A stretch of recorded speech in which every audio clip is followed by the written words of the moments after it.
My husband, 42M, and I, 36F, have a very solid relationship. We have been together for about 13 years, have no children but are very active on my nephews, 4M, Mark life.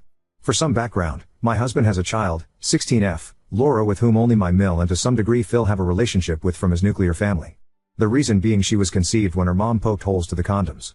It was a whole drama about it and my Mill begging my husband to have a relationship with Laura, but he simply couldn't. He even had to get psychiatric help in order to be able to cope with it. The mom admitted she did it so he would stay with her due to responsibility, but it did not work. He pays child support because the law mandates it but nothing more. I didn't hear about this news from my husband but from my Mill, and she emphasized that she liked me a lot and hoped I would be a good enough person and procure a relationship between my husband and Laura. I was flabbergasted and asked my now husband about it because my Mill made it seem so different than the truth.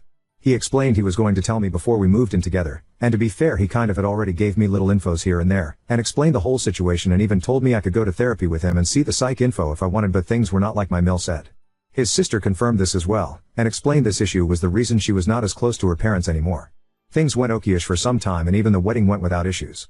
We all have several boundaries and Mill more or less respects them, although she still have constant communication with Laura and her mom. We have several cycles of very LC with her. But things went to overdrive once my Sil got pregnant with Mark. Mill started telling everybody it was not her first grandchild and all that cryptic stuff. My husband was so uncomfortable about it. She pushed for Laura to be involved in birthday parties, christening, etc., but we all said no. She also invited both of them to her birthday party a couple times and we simply did not attend. Now the new issue is that Laura has been so sad for not having the bio dad in her life. My husband said no and left immediately. I stayed while grabbing our stuff since I had brought food and told her it was not going to happen. According to my Mill, Laura just wants to know my husband since he is her real dad, and despite being okay with her stepdad it's not the same. She said she will give her our address and contact info because she is desperate for a connection. I told her I would call the police on all of them. I said my Sil will be very upset with her when she hears of this and to not be surprised to get less access to Mark. Mill called my husband cruel and me a bad person for encouraging his cruelty towards an innocent child. I told her I understand Laura is innocent but she most likely would not be asking the same if it was a woman who conceived in the same circumstances. Ada? I asked if I had a not because I want to betray my husband but because I stand by him no matter what. The condom did not break and he was very into safe sex. She assured him she was on the pill but he wanted to be safer by using condoms. Yes, she admitted to poking holes when he asked her if she would consider an abortion and if not if they could co-parent because he really didn't want a relationship anymore. She admitted to it. Mill knows all of this. She is not in jail because Mill begged my husband to not report it and he just wanted it all over. My Phil is like Switzerland now. At the beginning he was up in arms until my Sil asked him if he would feel the same if it happened to her. Mill is on thin ice with Sil since she introduced Mark to Laura on a zoo outing without consulting Sil first. Mill is not allowed alone time with Mark anymore. He has to pay child support until Laura is 18 or done with education in the country we live. He already made sure to make a will leaving her the minimum allowed by law since you can't disinherit children in the country but you can leave them the least amount. Mill is very distraught at this since he had me and Mark as main beneficiaries. Husband does not want to meet Laura, give her a letter, etc. I am not going to make him do that. I do believe my Mill is pushing harder since Mark was born because my husband is amazing with him. We even took him on a trip recently and we are very loving towards him. We also spend a bunch on him because we own our place but it's all in my name for obvious reasons. I don't know if Laura knows, but I would never tell her because it is not my place and despite everything I think it is horrible to learn and worse from someone you don't even know. Update 1. I showed my husband the post and after spending a long time reading the comments he decided enough was enough. Yesterday morning he texted my Sil and Mill telling them he would like to meet and have this over with. Mill said we could do it in the afternoon and that Laura was coming too. We all said okay. My Sil and Bill met us at the door because they didn't want to go in before us. It was really tense since the beginning. Laura tried to hug everybody but we asked her to please not. Then she tried to hug my husband and he was slightly less polite and asked her to not touch him. My Mill was very cheerful somehow and my Phil was just offering everybody drinks and snacks. He was like living in his own reality. We sat down and after what felt like the longest 5 silent minutes of my life my husband turned to Laura and asked her if she could please leave him alone. Laura responded that he was her dad and she will need his support when she goes to uni since she was planning to move to our city and it was very expensive and hard to find a place. She said she knew he owned his own place and that he clearly has money to spare so she was wondering if he would help her out. My husband said no, that he was already paying child support and will stop as soon as the law allows him to. She was upset but somehow kept going. She turned to me and said that at the end of the day what is my husband's will go to her since Mill explained the inheritance laws to her and she wanted to be in good terms with me for when we need to decide what to do with the house, etc. I just told her not to worry because the house is on my name only and there is already a will covering it all. Mill knew about the will but not the house situation. Laura was a bit taken aback and looked at my Mill like asking for help. She said that even if there is no future money, she thought my husband was unfair to her and that she used to think he simply didn't want to be a dad, but he is amazing with Mark and we even take him on trips. My sil asked her point blank if she knew how she was conceived and she does. Laura knows everything and says that while it was not the nicest way, her mom wanted her so badly that made it happen. She said Sil should understand because she has her cousin and she would love a relationship with him. My sil was seething and Bill told Laura he will literally call the cops if she tries to get near Mark. She started crying saying that she wanted her family to love her and be as awesome as everybody is with Mark and that it is not her fault and her mom is not a bad person, she just wanted a family, and my husband denied them that. My husband said that it was the lying and the deception that costed the relationship, not him, that if there was an honest mistake things would have been different. He told her he will never be her dad and she needs therapy. He said that she could get a job instead of expecting him to pay for her life in the long term and that he is not willing to have contact after today. Mill started begging both her kids not to go and do family therapy. They both said they are going NC with her and Phil is on thin ice. Mill is blocked everywhere. I guess this is it. NC with Mill from all of us. Sil and husband seem actually pretty happy with the decision. We had dinner together and the topic was dropped after a couple minutes and we focused on other stuff. I am sorry there is no Disney ending, but this is for the best and I still support my husband's mental health above all. I think I would like to play a little devil's advocate regarding the money. When Mark was born we started being very active in his life. We have yearly passes to the zoo, get him nice things, pick him up from daycare twice per week, got him to Disneyland Paris, etc. I believe my Mill was showing her pictures and that is why it came out like this. Or at least it is my assumption of it. Her mom is not poor by any means, but she does have 2 other kids. Our city is very popular for student life, which makes it that much expensive. My husband and I are not interested in having or not children on our own, we simply are ambivalent about the issue. I know it might have made Mill even more eager to have a relationship with Laura. We were giving her pocket money for some time, but we have decided to stop that as well and let her figure things out with her pension alone. I don't think we will have anything else to update in this case other than if Laura or Mill come around Mark, but I highly doubt this will happen. As much as we don't want a relationship with any of them, these are a teenager and a pensioner, not criminal masterminds. Update 2. I want to start by saying thank you again to the encouraging messages and an F to the ones calling us all monsters. We are humans and flawed as every single one of the rest. I thought the issue was over and dropped, but it seems it is now. We had some weeks of bliss and chaos afterwards. We are all still recovering from it. Now to what happened to explode our life again, and please keep in mind it Bryn. Geez me no joy. My nephew Mark turned 5 weeks after my last update. After so many messages from my Mill and Phil, my Sil decided to let them attend but told Mill she was not to bother me or my husband. My Mill didn't approached us once but kept staring at us and we decided to ignore her. The issue was that I kept holding my pumped stomach and my husband kept being goofy about it. I am not pregnant, I have several intolerances to delicious yummy things that make me bloated, but I misbehave and eat sometimes. My Mill does not know about most of them since they are age developed and we used to go yo-yo with LC with her, so I guess she assumed I was pregnant. A week after Mark's birthday party is when everything went to hell. Laura came to my husband's office and made a scene. She was screaming at him how she couldn't believe he was starting over without taking care of his first child and many other insults and stuff. She was throwing office supplies and crying and making a whole deal, so the office manager called the police and an ambulance. She also called me. By the time I arrived, my husband was having a panic attack in his office and totally sure he was fired. I told him to not worry and I will sort it. I explained everything to everybody from coworkers, to police, to imps. Laura was taken in for evaluation and the coworkers took a long lunch so my husband could leave without having the awkward walk out.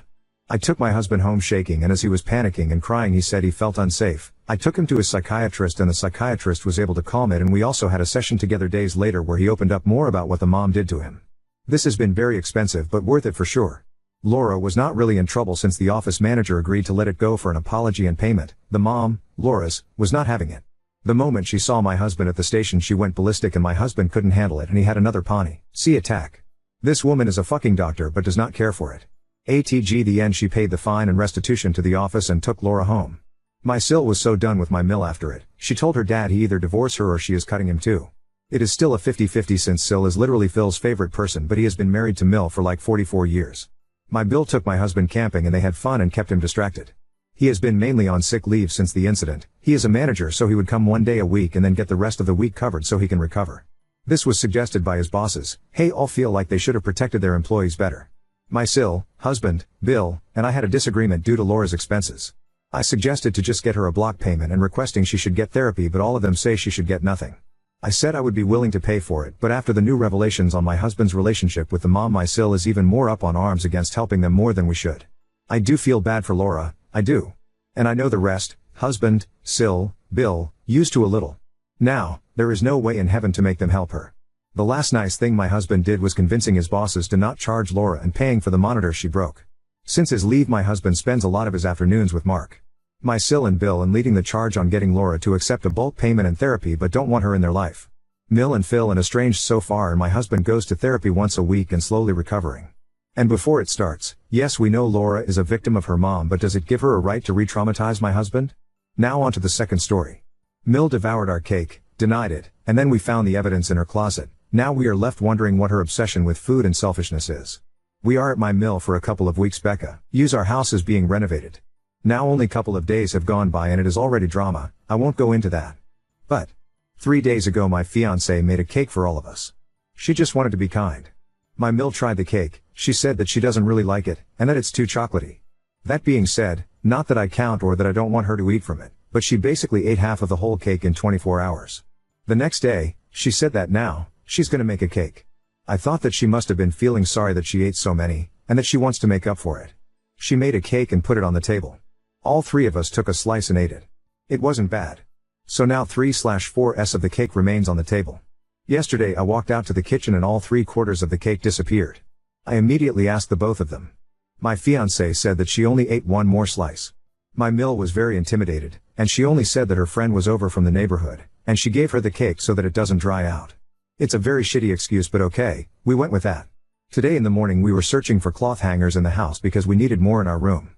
My mill was at work and we texted her if we could check her clothes cabinet for hangers. She said of course. When we opened the cabinet, there were 2 plates in it, both the cakes that my fiancée and the one she made was on it, next to them a spoon, and traces that she's been eating them there. We both got furious and waited for her to come home and talk to her. Thanks God that I told my fiancée that she should take a photo of it, because when she arrived home and we told her what we found, she told us that we can't go to her room anymore, and that we found nothing. Then we showed her the picture. She was very aggressive and embarrassed, and couldn't really know what to say. We fought about it and she went away. We don't know what to think at this point. Is she afraid we're gonna eat it from her? She wants them all for herself? We didn't talk since then, but I don't know where from here. Do we stay? I couldn't believe she would do something like this because she is not obese or food addicted to act in a way like this. She barely eats throughout the day, and she's pretty fit. Edit, I don't think she has an eating disorder, she barely eats normally, and she is very thin. I think she has some problem with sharing with people. She always thinks about herself. In the past, whenever we went out somewhere she demanded that she was in control of where we go. Otherwise, she gets angry. Also, she is never satisfied with anything that we or her new boyfriend do. We can do everything, but she always finds something to complain about. Also, she has a list in her head of what things she buys in the fridge, and if one day we buy proportionally less, she tells us that she thinks we should have bought Zai because she too botics. Or in restaurant, once she pays, the next time we are paying she would order 3 times the amount she can eat, so that she can bring it home, saying not to waste. She clearly has something going on with her, but doesn't matter how we tell her, she thinks that we are attacking her or that we are making up stories of what she did or does. We can't really speak with her. Update 1. Pretty much the whole yesterday went by awkwardly because my mill had an attitude. Anything she did, she was just slamming everything together, making a terrible loud noise, not talking to us, only giving passive-aggressive comments. At the evening we called her to the table and very calmly we apologized, and we tried telling her that she might need to see some professional. Not the first time we tell her this. But again, she stood up and told us to leave her alone. Today we woke up and she's acting like nothing happened yesterday. 2. Eating disorder. A lot of you suggested that she has an eating disorder. Okay, at this point I can accept that fact. Boo. That's not the only problem she has. I clearly wouldn't make such a fuss about a cake if there is no other reason to be upset, and the reason I'm upset because she always has some drama going on in her life and she's always draining us with it. 3. Why we don't go elsewhere. When we talked about moving somewhere, we never even thought about moving to her. We wanted to move in my college's apartment that he rents, but without even mentioning anything, my mill said that we should move to her. After we moved in, the first day she mentioned that she offered us her house because she feared we would move to her ex-husband's house, aka my Phil. This is idiotic, because my father lives ludicrously far away from us.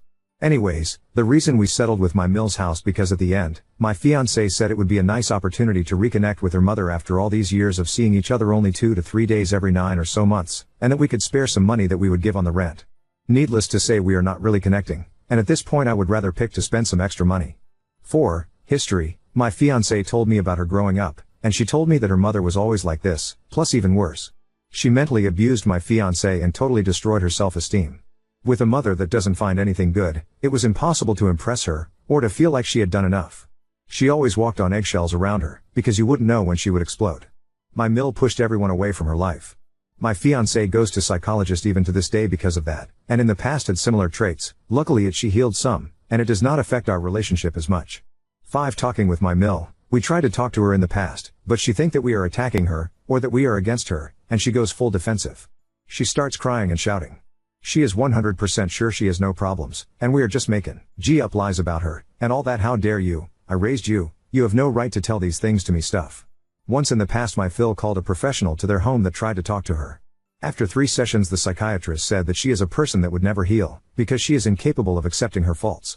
He couldn't diagnose her problems because she has more than one, but he said that my Mill is otherwise sane, just very damaged. This was 15 years ago. Maybe today's psychology is more developed and would manage to help her, but until she accepts that she needs help, nothing we can do. Update 2. As you may have read in my previous posts, we had a whole drama in the house since we moved in my Mill's house while our house is being renovated. We had some good days since then. She seems to have calmed down a bit. We even went to a national park together. She was loving it all the whole time. I mean, she wasn't freaking out, just her ordinary complaining and negativity. My fiancé and I decided that we should stick together, and came up with a couple of plans how to deal with her mother. The first thing was that instead of asking direct questions about her eating disorder, we just circle around the topic until she spills what's going on. And it worked.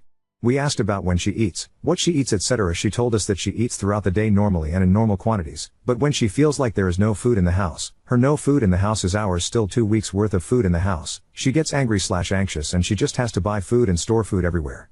Also, I have to admit that the majority of you in the comments were right about her hiding food because of her ed, because she said that she just can't fall asleep knowing that she didn't eat before. And during the night sometimes she wakes up and has to eat some to calm herself.